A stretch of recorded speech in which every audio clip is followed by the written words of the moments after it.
दोस्तों, भोले भंडारी, मैं उस परम सत्ता को नमन करता हूँ। आज की देववाणी, जनवाणी, मंगलवाणी। दोस्तों, भारत के लोग बिना बात मरने जा रहे हैं। क्या कहा मैंने आज के वीडियो में? भारत के लोग बिना बात मरने जा रहे हैं। ये एक ऐसी घटना है जैसे कि कोई रेल की पटरियों पर चलता हुआ दारूडिया और जिसको कोई होश ही नहीं है कि इसके ऊपर ट्रेन दौड़ती हैं। भाई, इस पर मत चलो, पता नहीं कब ट्रेन आ जाए, लेकिन उसको कोई होश नहीं। इसी तरह से भारत के लोगों को कोई होश नहीं कि वो क्या कर रहे हैं, क्या नहीं कर रहे हैं, उन्हें क्या करना चाहिए। भारत के लोग बिना बात मरने की कोशिश कर रहे हैं। दोस्तों, आपने देखा होगा कि हम अपने वीडियो में होमोजेनस एंड हेटेरोजेनस सोसाइटी की बड़ी चर्चा करते हैं। पिछले बहुत से वीडियो में देखना कि होमोजेनस सोसाइटी और हेटेरोजेनस सोसाइटी क्या है और इसके क्या फ़ायदे नुकसान हैं और कैसे ये भारत की सबसे बड़ी समस्या है कि जो समाज होमोजेनस होना चाहिए वो हेटेरोजेनस समाज है भारत का। भारत की सारी बुराइयों की जड़ ही है कि भारत के समाज का हेटेरोजेनस होना।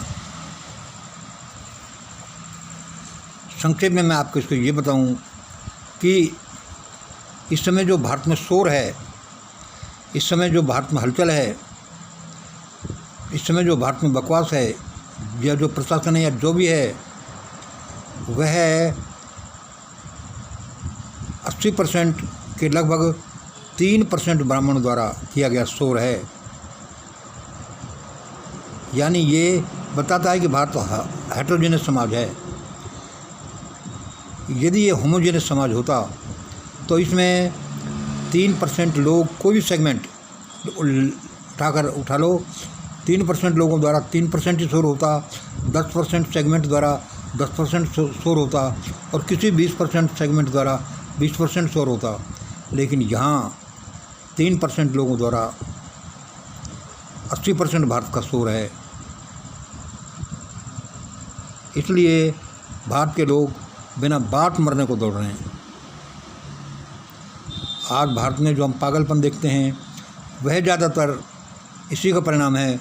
और इसका एक परिणाम देखिए कि एक आदमी, अनपढ़ सा आदमी, नरेंद्र मोदी, जो पिछले 10 सालों से, 11 साल से जो 140 करोड़ लोगों को बेवकूफ़ बनाने की कोशिश कर रहा है और बेवकूफ़ बनाने में सफल भी हुआ है। चाहे उसके पीछे मोहन भागवत हो, चाहे उसके पीछे दोनों ये बाबू हैं, ये हों, मतलब कि कोई भी हो, बहुत से कारण हो सकते हैं उसको सपोर्ट करने में, चाहे और कोई सोसाइटियाँ और जो जातियाँ हों और सेगमेंट हो। लेकिन पिछले 10 सालों से जो ये अनपढ़ सा नरेंद्र मोदी देश को पागल बनाने की कोशिश कर रहा है और पागल बनाने में सफल हुआ है, यह घटना इस बात को बताती है कि भारत के बहुत बुरे दिन आ रहे हैं। और यह तो लास्ट मिनट का सिम्टम है, एक सिग्नलिंग है कि वे बुरे दिन आ रहे हैं। क्या सिग्नलिंग है? पहलगाम जैसी घटना। क्योंकि ये ऐसे एक दिन में कोई घटना नहीं बन जाती।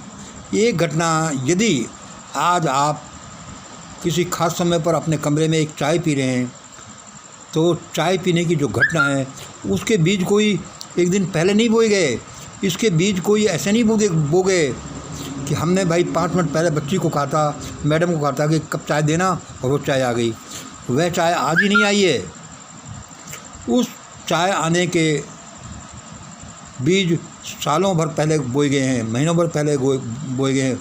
हो सकता है कि उस चाय जो इस आज के दिन आपके कमरे में आएगी, इस समय, उसको फलीकृत होने में 1 साल लगा हो, 10 साल लगे हों, 100 साल लगे हों, तब जाकर कोई एक घटना घटती है कि भाई आज आपको इतने बजे अपने कमरे में 1 कप चाय मिली। चीज़ें ऐसे ही फलीभूत नहीं होती। एक प्रधानमंत्री अनपढ़ जो देश को पागल बनाए घूमता है, और जिसको कोई कुछ कहता नहीं, जिसके विरुद्ध कोई एफआईआर नहीं, जिसके विरुद्ध कोई इंक्वायरी नहीं, जिसके विरुद्ध कोई ये नहीं कि तू भाई आखिरकार कर क्या रहा है, क्या करेगा इसका, इस देश का क्या करेगा, कोई कुछ नहीं करता।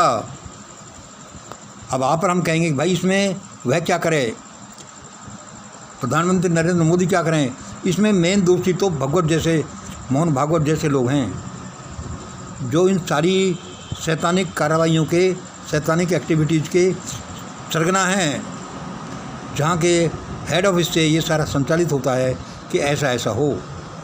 लेकिन इन लोगों को पता नहीं है कि प्रकृति आखिरकार है क्या, ईश्वर आखिरकार है क्या, और इस दुनिया में कोई कार्य कैसे संचालित होता है।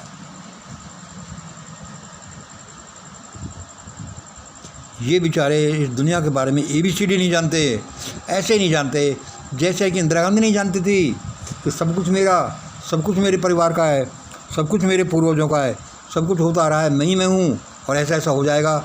जिसके परिवार के साथ क्या हुआ,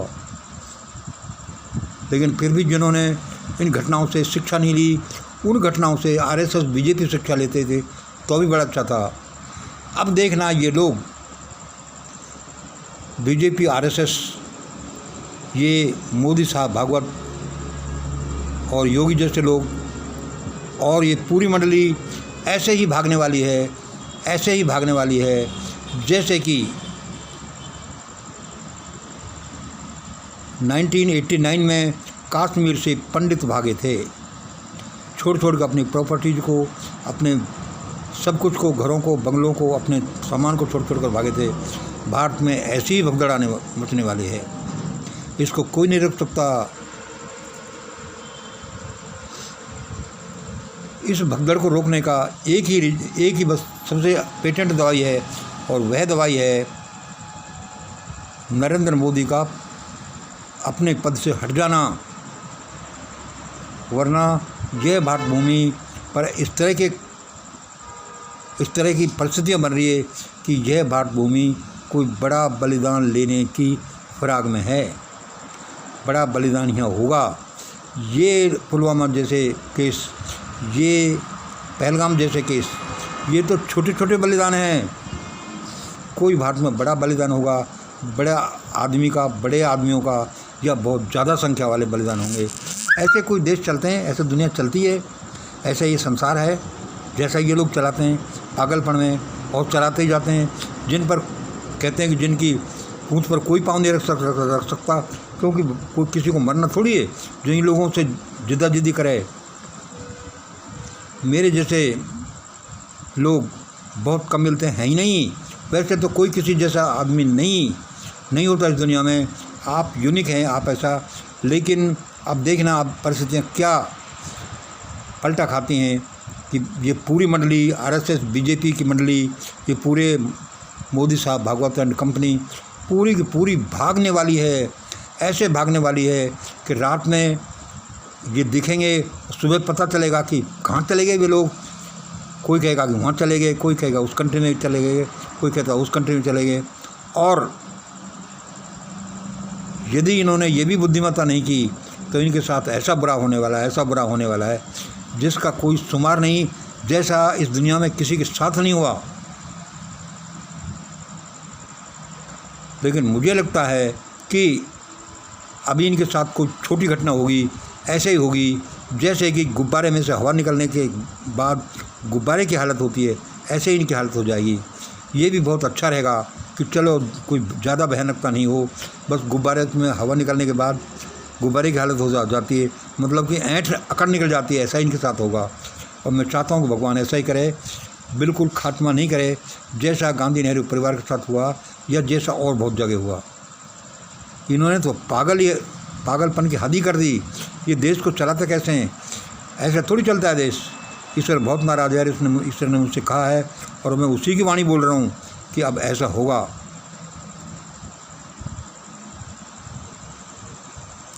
कि मोहन भागवत का ये पता नहीं चलेगा कि कहाँ गायब हो गया।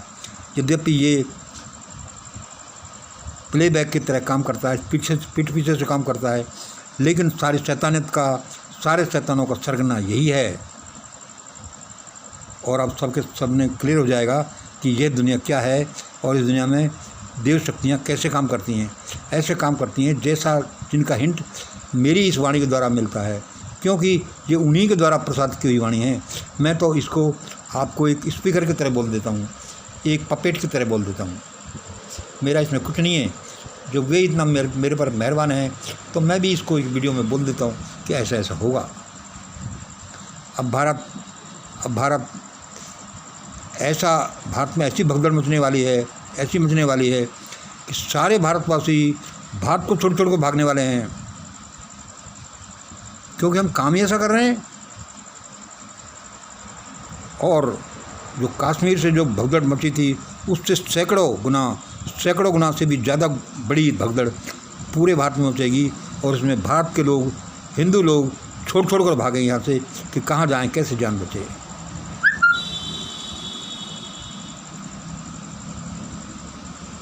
पागलपन, एक अनपढ़, एक चौथी पास या बिल्कुल ही अनपढ़, जिसकी डिग्री का कोई पता नहीं लगा सकता, सवाल नहीं उठा सकता, कोई सीजीआई कुछ नहीं कर सकता, देश की जनता कुछ नहीं कर सकती। अरे करेगा, उसको मरना है क्या? हाँ भाई, अब भारत में बड़ा मिरेकल होने वाला है, अचंभा होने वाला है, और उन सब लोगों की इनकी ऐंठ निकलने वाली है। परमात्मा भारत की जनता को इतना भयानक तरह से नहीं मरने देगा। वैसे भारत की जनता भी मरने लायक है, क्योंकि वो भारत की जनता भी कोई कम नहीं है, मैं कहता रहता हूँ। इसलिए दोस्तों समझ जाओ, और जैसा मिशन ग्रेट इंडिया बोलती है उसी तरह से फॉलो करो। देश की जान बच जाएगी और नुकसान बहुत कम होगा, और तलवार का वार है जो एक आलपिन के चुभने के जैसे दर्द में टल जाएगा। देखते तो जाइए होता है क्या, क्योंकि देव लोग मेरे सामने बैठे ही बोलते हैं तो मुझे भी हिम्मत आती है उनकी बातें आपको सुनाने की। धन्यवाद। जय हिंद, जय भारत।